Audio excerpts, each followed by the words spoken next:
Good morning student. इस video lecture में हम देखेंगे solution of second order differential equation और simultaneous first order differential equation. Second order differential equation का solution या simultaneous first order differential equation का solution by RK method. ठीक है, अभी तक हम फर्स्ट ऑर्डर ही डिफरेंशियल इक्वेशन का सॉल्यूशन देख रहे थे, तो पहले फर्स्ट ऑर्डर का बता देते हैं आपको। See we have the two simultaneous first order differential equation. आप ध्यान से देखिए, ये दोनों है, एक है dy बाई डी एक्स, दूसरी है dz बाई डी एक्स। ठीक है, यहाँ पे एक चीज़ बता दें, अभी तक के हमारे सामने जो डिफरेंशियल इक्वेशन रहती थी इस तरीके से रहती थी, dy by D x is equal to function of independent variable x and the dependent variable y। Now here we have the two simultaneous differential equation और फर्स्ट ऑर्डर है, यहाँ डिपेंडेंट वेरिएबल z है और independent variable x है, तो right hand side किसका function रहेगा? Independent variable x और दोनों डिपेंडेंट वेरिएबल y और z दोनों डिपेंडेंट वेरिएबल का फंक्शन रहेगा। तो ये है dy by D x is equal to function of x and both dependent variable, dz by D x is equal to function of independent variable and both dependent variable. ठीक है, जैसे यहाँ था बस वैसे ही है। अब कंडीशन देखिए, यहाँ dependent variable eight x not पे y नॉट कंडीशन रहती है, तो ये हमारा y और z दोनों डिपेंडेंट वेरिएबल, तो y एट x नॉट पे एक कंडीशन है और z एट x नॉट पे एक कंडीशन है।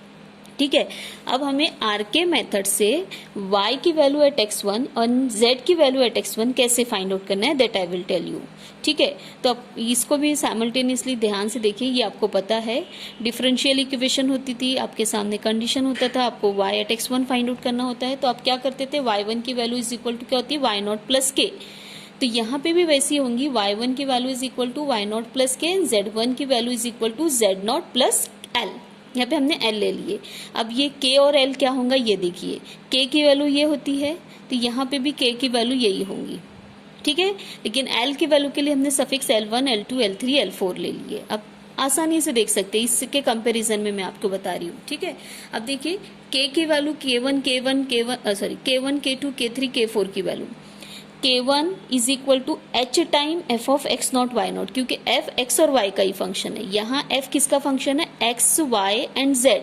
y और z आप ध्यान में रखेंगे डिपेंडेंट वेरिएबल है, तो यहाँ k की वैल्यू क्या होंगी बेटा, h time f of x naught, y not, z not. और L1 की वैल्यू क्या होंगी, h time g of, h दोनों के लिए सेम है, तो g ऑफ, ये g का फंक्शन है, तो g of x naught, y not, z not. ठीक है, ये हो गया आपका k1 और L1 की वैल्यू। अब आप यहाँ पे k2 की वैल्यू देखिए, k2 में क्या हो रहा है, x नॉट इंडिपेंडेंट वेरिएबल में h बाई टू हो रहा है और डिपेंडेंट वेरिएबल में k1 बाई टू। ठीक है, तो अब यहाँ पे आपके सामने k1 और L1 दोनों है, तो आप इसको कैसे फॉर्मूला है देखिए, k2 is equal to h time f of x naught plus h by two होगा, y नॉट में प्लस k1 बाई टू होगा जैसे यहाँ हुआ है, लेकिन z नॉट में L1 बाई टू होगा। और L2 का भी फॉर्मूला सेम रहेगा, बस ये जो रहेगा बेटा ये g रहेगा, this one is g।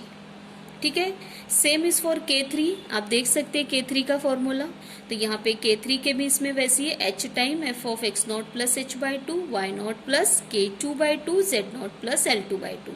Same is for L3, h time g of x naught plus h by to, y naught plus k2 by two, z naught plus l2 by two.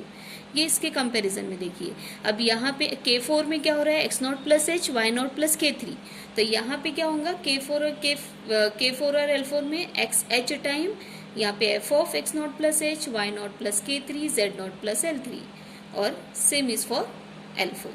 तो ये है आपका simultaneous first order differential equation है, तो हम कैसे solve करेंगे। एक चीज आपको और बता दी, जैसे आपके सामने सेकेंड ऑर्डर डिफरेंशियल इक्वेशन है। ठीक है, इसको हम लोग ले लेते हैं, कोई भी एक f नहीं लेते, इसको g ले लेते, g ऑफ, g रहेगा, x रहेगा, इसमें y रहेगा और फर्स्ट ऑर्डर डेरिवेटिव रहेगा, सॉरी। ठीक है, और कंडीशन का तो वही है, y at x naught, y at x naught is equal to y naught रहेंगी, लेकिन यहाँ पे डेरिवेटिव पे कंडीशन रहेंगी, let it be y naught dash. ठीक है। तो अब हम क्या करेंगे इस सिचुएशन, अब एक्चुअली पर्टिकुलरली तुम लोगों के सामने कोई प्रॉब्लम रहेगा, ठीक है, ये तो कोई वैल्यूज रहेंगी, ठीक, तो इसको आप कोई नोटेशन भी दे सकते हैं, हम लोग डेरिवेटिव को नोटेशन दे देते हैं z, ठीक है। अभी ये कुछ एक कांस्टेंट वैल्यू है, ज़्यादा आप उससे कंफ्यूज नहीं हो। सेकेंड ऑर्डर डिफरेंशियल इक्वेशन है जिसमें g से हमने कॉल किए है इसको, ये x y और डेरिवेटिव का फंक्शन है, ठीक है, जिसमें y की value at x naught y naught है और डेरिवेटिव की वैल्यू को हमने z नॉट से कॉल आउट किया है, ठीक है। तो अब हम क्या करेंगे बेटा, देखिए हम इसको सॉल्व करने के लिए कैसे हम इसमें कन्वर्ट करेंगे वो हम आपको बता रहे हैं। हम क्या करेंगे, dy बाई डी एक्स को z अज्यूम कर लेंगे, ठीक है, dy बाई डी एक्स को हम लोग z अज्यूम कर लेंगे। तो इससे ये हमारी जो डिफरेंशियल इक्वेशन है वो क्या बनेगी, वो आप ध्यान से देखिए, ये है हमारा सेकेंड ऑर्डर डेरिवेटिव, तो ये बन जाएंगी dz बाई डी एक्स। आप इसको देख सकते हैं, this is nothing but d by D x of dy by D x, ठीक है। डिटेल में हम जब प्रॉब्लम सॉल्व करेंगे तो आपको बता देंगे। सेकेंड ऑर्डर डिफरेंशियल इक्वेशन है तो ये d by D x of d y by D x, what we are assuming d y by D x is equal to z, तो ये क्या बन जाएगा, d by D x of d y by D x, so this will be d z by D x, this we assume that z, तो d z by D x, और ये बन जाएगा फंक्शन ऑफ एक्स, यहाँ पे ध्यान से देखिए वाई, और ये हो जाएगा जेड, ठीक है। तो ये हम इसको बोल देंगे f of x y z, ठीक है, और ये रहेंगे, ये हमारी मतलब इसमें कन्वर्ट हो जा रही है, ये वाली डिफरेंस साइमल्टेनियस डिफरेंशियल इक्वेशन में कन्वर्ट हो जा रही है। तो ये है d y by D x is equal to f of x y, this is your f, और ये हो गई d z by D x is equal to g of x y z, और ये है हमारी condition y at x naught is equal to y naught, और derivative है ये, तो ये फर्स्ट ऑर्डर डेरिवेटिव है, तो this will be z, y dash मतलब d y by D x, तो ये बन जाएगा जेड डैश, मतलब सॉरी z बन जाएगा ये y डैश मतलब dy बाई डी एक्स, ठीक है, एट एक्स नॉट, तो dy बाई डी एक्स क्या है, z है, तो z at x naught is equal to z naught. तो ये सेकेंड ऑर्डर डिफरेंशियल इक्वेशन को हम simultaneous first order differential equation में कैसे रिड्यूस करेंगे, ठीक है। तो अब इसके बाद इसका आगे का सोल्यूशन जो आरके मेथड से है, तो यही हमारा फॉलो होगा।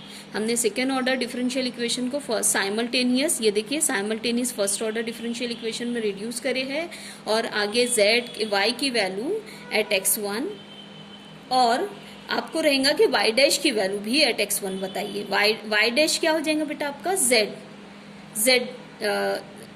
हो जाएगा, हाँ z एट x1।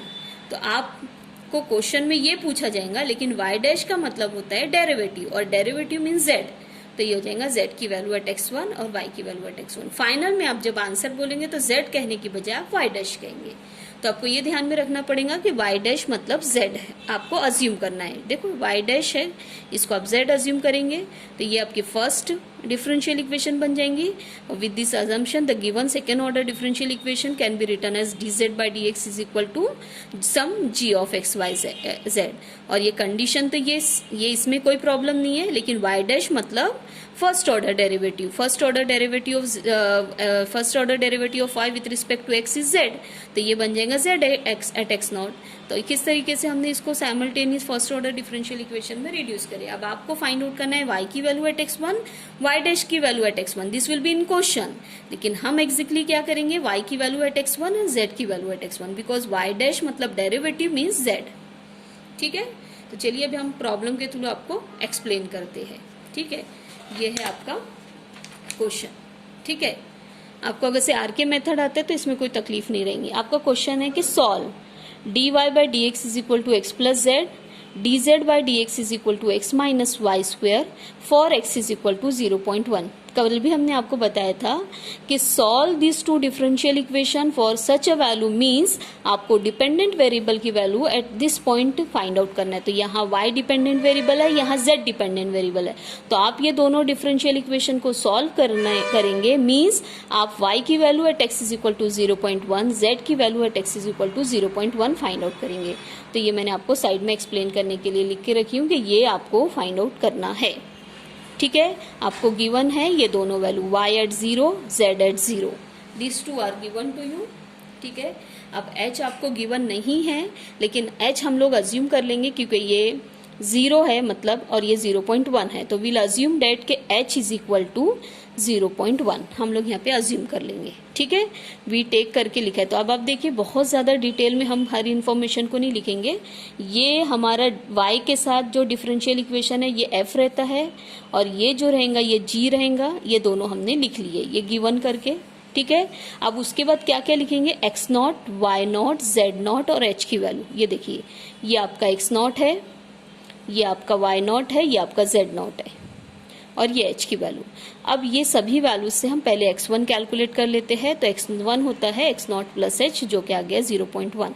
अब हमें जो फाइंड आउट करना है वो आप देख सकते हैं कि y eight x1, z eight x1 को हमने फाइंड आउट करना है, वो लिख लिए है, ठीक है। अब यहाँ पे हमारा प्रोसेस स्टार्ट होता है, दोनों वैल्यू फाइंड आउट करना है। हम साइमल्टेनियसली k और l दोनों फाइंड आउट करेंगे। देख सकते हैं आप, यहाँ पे मैंने k1 का फॉर्मूला लिखी हूँ, यहाँ पे मैंने l1 का। बहुत ज़्यादा डीप में एक्सप्लेन नहीं कर रहे हम, ठीक है।